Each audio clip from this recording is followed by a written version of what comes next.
Here is why you should care about the fighting that is going on in Sudan. What's happening there is more than meets the eye. And it's time for the world to discuss the actual truth of what is going on there. America and Russia are at it again, just as they did 60 years ago during the Cold War, when they fought proxy wars right here in Africa, leading to the death of thousands of innocent Africans. They are at it again in Sudan, fighting a proxy war. Let me explain. Two factions of the Sudanese military are fighting each other. One of them is led by Lieutenant General Mohammed Hamdan, head of the paramilitary group known as Rapid Support Forces. The other faction is led by the Sudanese Army Chief, General Abdel Fattah al-Burhan. So why are they fighting? This is where Russia and USA come into the picture.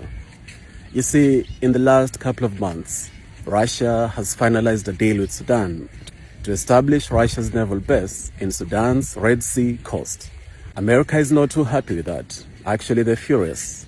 America's ambassador to Sudan, John Godfrey, expressly warned Sudan not to seal that deal with Russia, but they're going ahead and doing just that.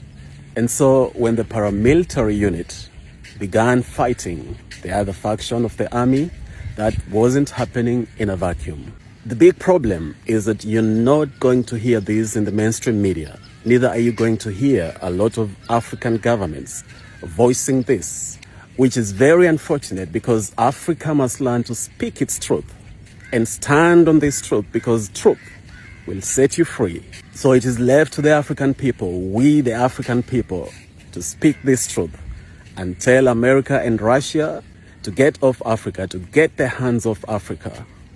The days of the Cold War, the days of the shenanigans of the Cold War are completely over, and they cannot fight proxy wars in Africa at the expense of innocent African lives. That has to stop. The fighting in Sudan must stop. The puppet masters must stop their evil, diabolic games.